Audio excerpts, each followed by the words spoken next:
Hi there, my name is Fay Hartman, and I'm the Conservation Director for American Rivers Colorado River Basin Program. American Rivers is a national river conservation organization that's focused on protecting wild rivers, restoring damaged rivers, and conserving clean water for people and nature. A big thank you to Rivers Edge West for hosting this conference and to all of you for joining us today. I'm really excited to be a part of the Restoration Economy panel, and I hope you enjoy the presentations from Molly, Todd, and myself, and the discussion that we'll have at the end.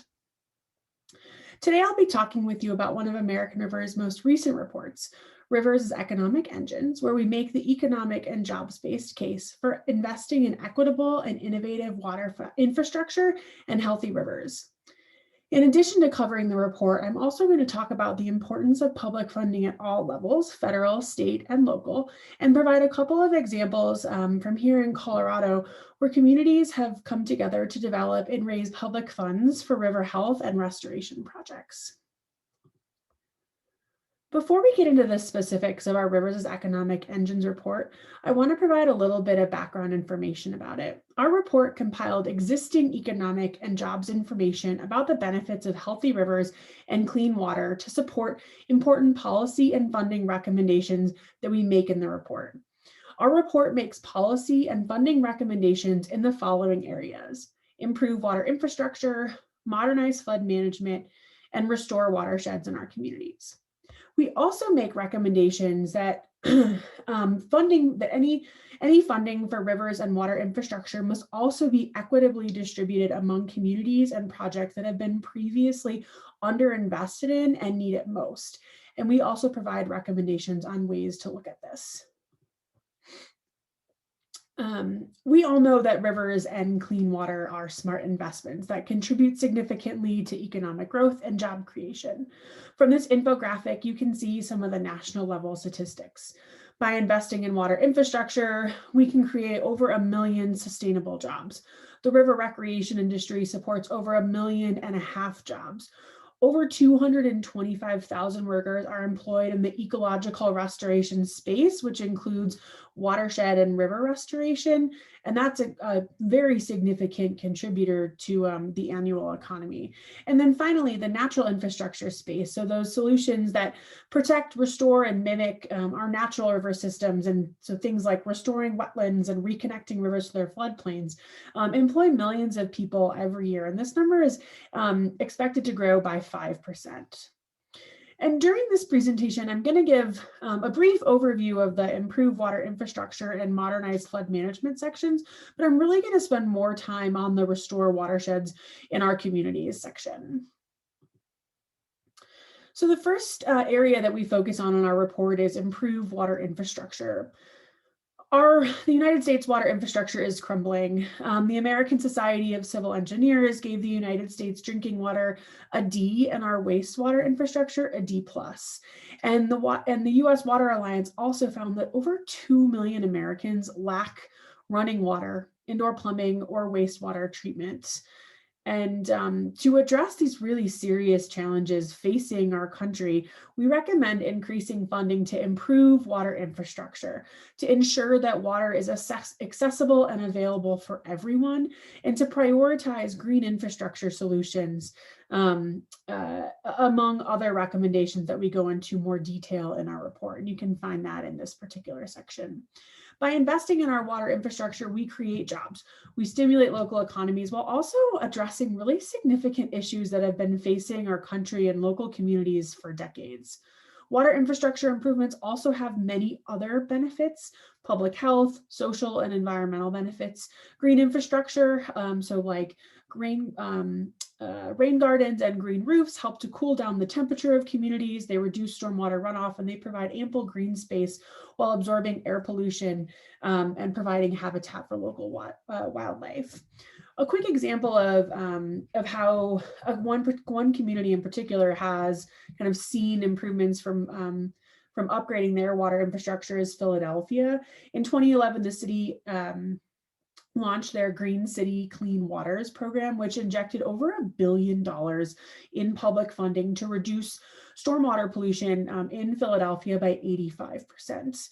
In 2019, the Sustainable Business Network of Greater Philadelphia found that this program produces $4 billion in total economic impact for Philadelphia, and about 1,160 jobs annually are focused on these types of water infrastructure improvements.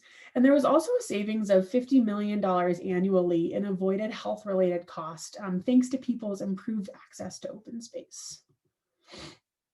The second area that we focus on is modernizing flood management. Over 40 million people across the United States live in floodplains, and unfortunately, many of them rely solely on traditional flood control structures that can make matters worse by passing problems downstream and perpetuating this flood damage repair cycle that has really significant and devastating costs to life, to property, taxpayers, and to the environment as well.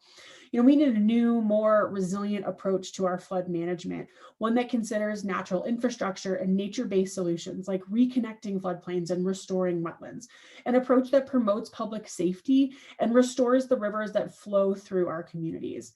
And the good news is that these approaches also create jobs that will help to get our economy back on track.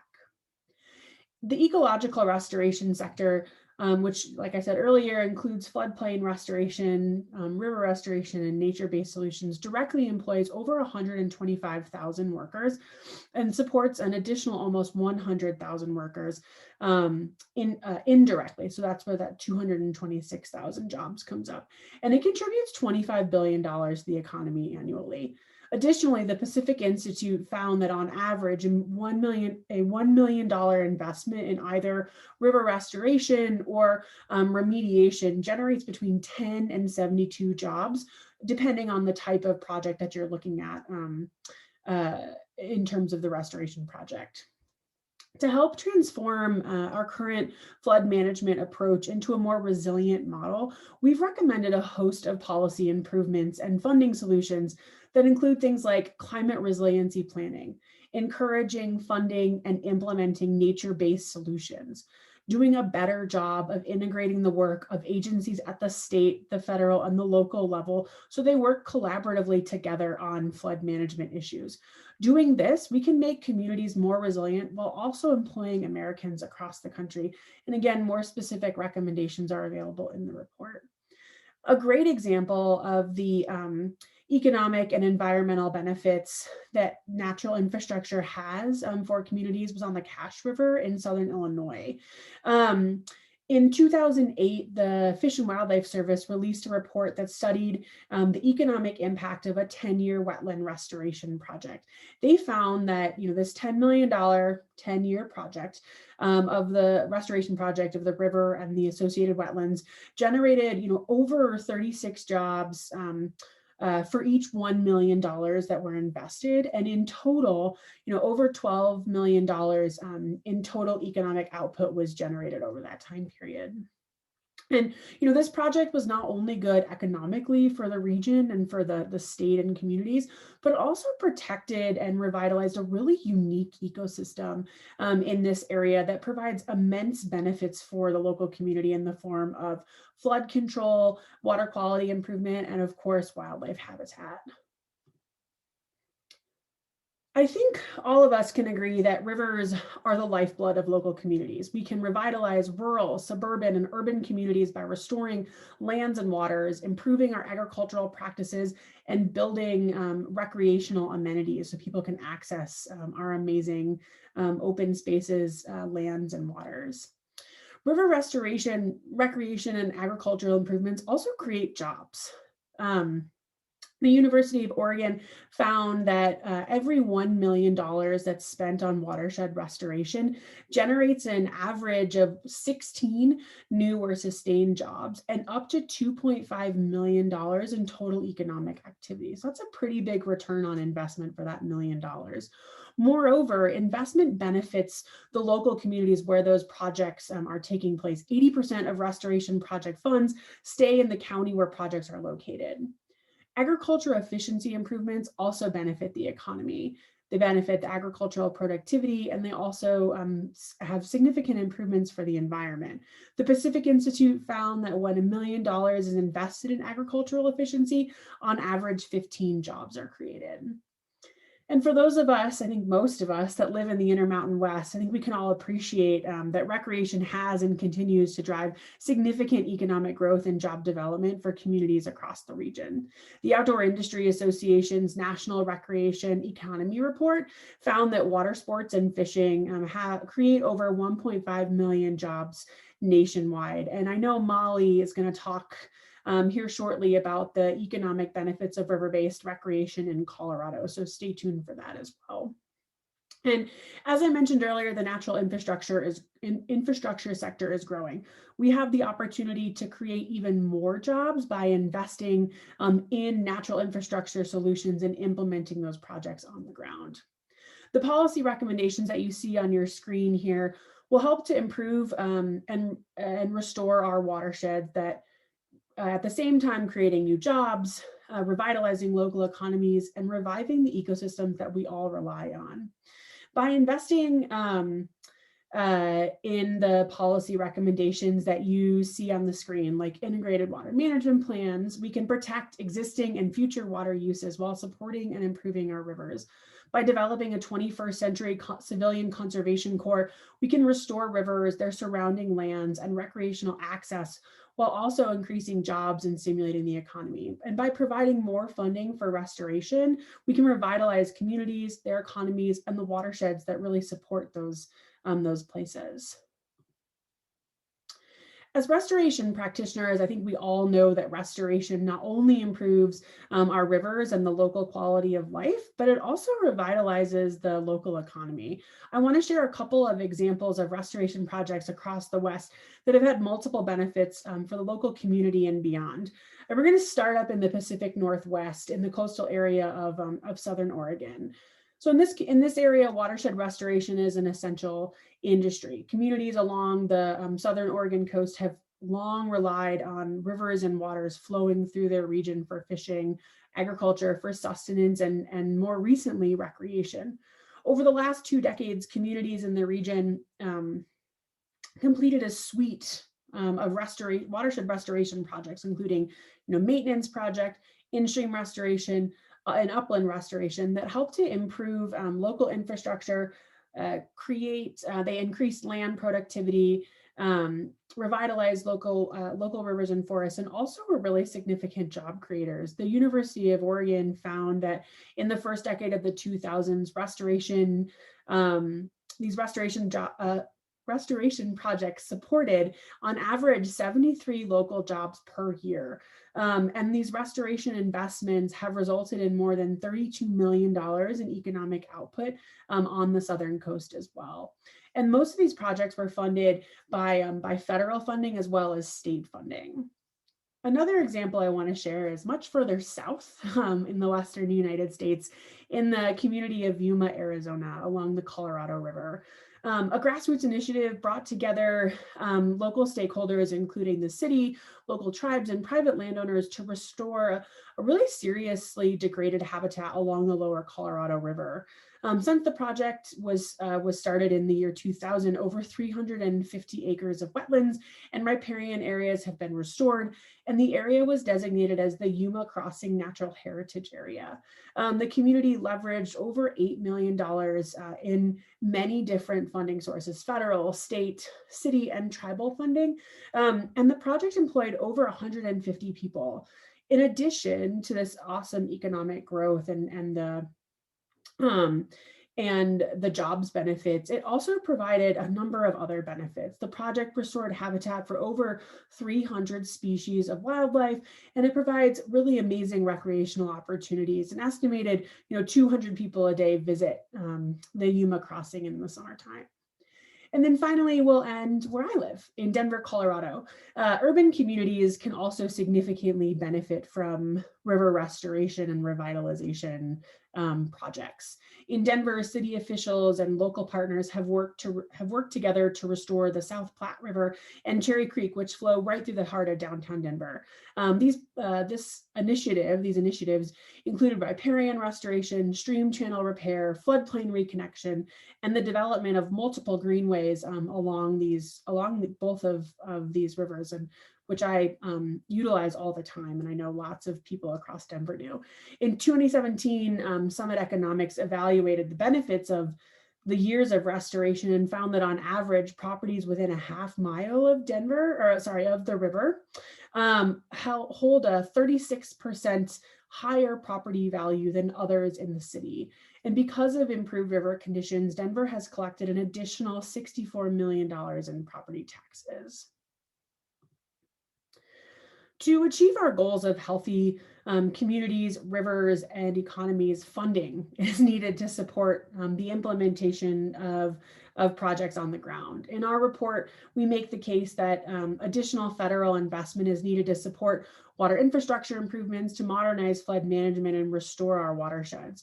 We recommend that Congress invest over 10 years, $500 billion to provide the funding that's truly needed to build our communities back stronger, help support our economies, and really make our watersheds more resilient. To bolster and improve the multiple benefit projects and solutions that we talk about in the report, funding should not only be prioritized to existing federal funding programs, but also we should create new funding buckets and grant programs that support and prioritize the implementation of the policy recommendations that we provide, things like natural infrastructure. In the appendix of the report, we provide a roadmap for how to do this. However, federal funding is not the only source of public funding that's available. Restoration projects often utilize many different sources of funding, state and local funding. Here in Colorado, the Colorado Water Conservation Board and Colorado Parks and Wildlife provide a number of different really important pots of funding for watershed and river restoration, like the Watershed Restoration Grants Program from the CWCB.